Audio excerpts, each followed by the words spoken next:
Hali foydasi yo'q. ha? Hali xavotirli. Ha. Foydasi yo'q. Borganmisiz? Aka bo'lmaydi u.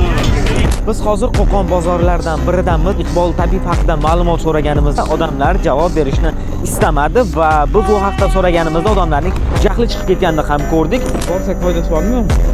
Foydasini topyapti. Shunaqa odamlar kelyapti. Foydasi bormi yo'qmi? Reglam bo'lmaydi dedi. Ha. Nima deysiz? Endi hozir bor, undimni ko'rib qo'ysam, endi 100 mingdan yo'qoladi, undimni ko'rib o'tib ketadi. Ha. Esa yana keldi. Doktorga borgan. Siz borib ko'rganmisiz? Yo, borganim yo'q, eshitganman-da, shu yerda nechta odam kelib qaraladi deb, YouTube'dan ham ko'rdik. Bormoq og'riq deydigan. Hali hopizmi? Ha. Borsak bo'ladi, foydasi bormi? Foydasi bormi? Borib ko'rganmisiz? Men bormaganman, Quvadan, Asakadan nima yurolmay qolgan onam qizlari keldi, 3 kun keldi, yurib ketdi. Hassada yuradi, hassani tashladi. Lekin foydasi bo'lmagan deydi. Uni necha marta olib kirib ham qo'ydi. Ha. Yana anaqa dokument qildi, yana ko'ryapti deydi. Qo'qonliklar ko'pchilik ishonmaydi. Qonunga ishonmaydi.